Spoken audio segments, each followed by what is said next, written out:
Morning friends, आज हम बात करेंगे shark Vestige air purifier FPG30MP के इंस्टॉलेशन, मेंटेनेंस एंड फीचर के बारे में। ये मॉडल एक्सक्लूसिवली वेस्टीज के थ्रू अवेलेबल है, जो कि हमने मेंशन किया है MRP स्टिकर पर।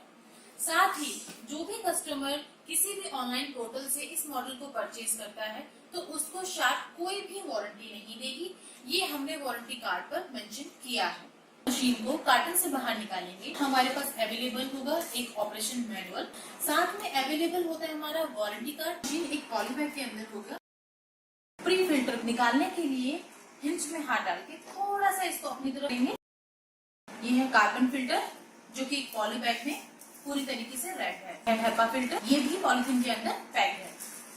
हेपा फिल्टर को पॉलीथीन से निकालने के बाद हमें इसकी डायरेक्शन को जरूर देखना है कि ये इनसाइड पार्ट है इसका और ये आउटसाइड। जहां भी इनसाइड है उस वाले पार्ट को मशीन के अंदर लगाना है। कार्बन फिल्टर को एक बार पॉलीथीन से निकालने के बाद उसको हम किसी भी डायरेक्शन में हेपा फिल्टर के साथ लगा सकते हैं। फिर ये प्री फिल्टर हमको लगाना है। उसको लगाने के लिए दिए गए दोनों हिंज में इसको डालना है।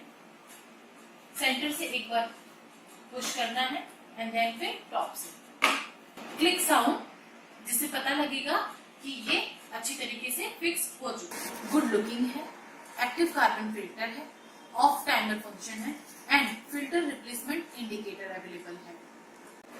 साथ ही इस मॉडल का कवरेज एरिया 250 स्क्वायर फीट है। इसमें ऑटो रीस्टार्ट मोड इनेबल्ड है, जिसे हमें मैनुअली करने की जरूरत नहीं है। इस मॉडल का हेपा फिल्टर सेम पुराने मॉडल के हेपा फिल्टर के जैसा ही है। इसमें एडिशनल कार्बन फिल्टर एडेड है, जो टॉक्सिक गैसेस को एब्जॉर्ब करने के लिए यूज किया गया है। Plasma cluster, HEPA filter and carbon filter, इन तीनों के यूज की वजह से ये पूरे साल हमें बेटर परफॉर्मेंस देगा। आइए अब इस पैनल में लगे इन बटन की फंक्शंस को समझते हैं। पहला button power on off button है। इंडियन कंडीशन में ऑफ टाइमर फंक्शन को रिकमेंड नहीं करते हैं, क्योंकि बेहतर परफॉर्मेंस पाने के लिए कम से कम 16 से 17 घंटे के लिए एयर प्यूरिफायर का यूज करना चाहिए। ये मोड बटन है। मोड का मतलब फैन की स्पीड से है। अगर आपके रूम का साइज 120 स्क्वायर फीट से कम है तो आप मीडियम पर रखें।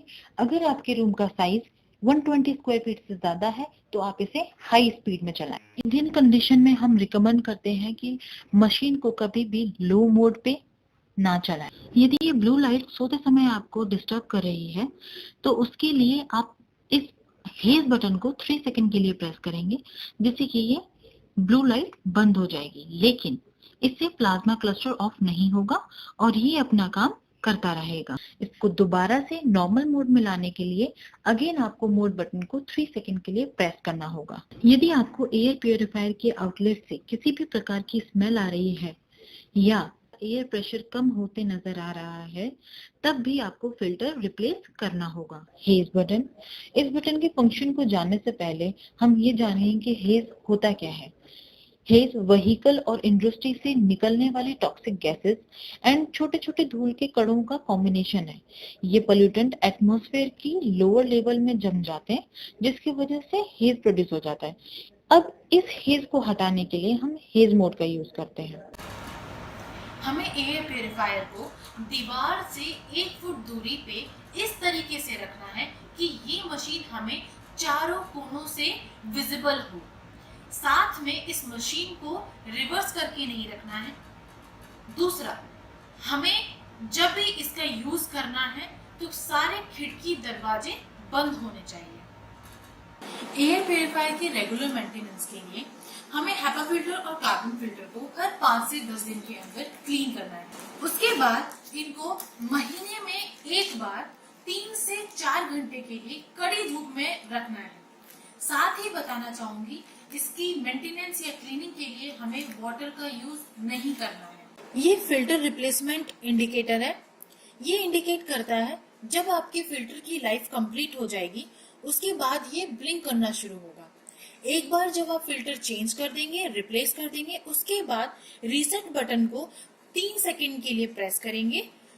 हेपा फिल्टर की लाइफ डिपेंड करती है 3 चीजों पर। Location, season and lifestyle. इसकी लाइफ उन्हीं कंडीशन में रिड्यूस होती है अगर हम अपने एयर प्योरीफायर को किचन के पास या कहीं पूजा घर में यूज करते हैं, क्योंकि वहां सबसे ज्यादा अमाउंट में स्मोक प्रेजेंट होता है।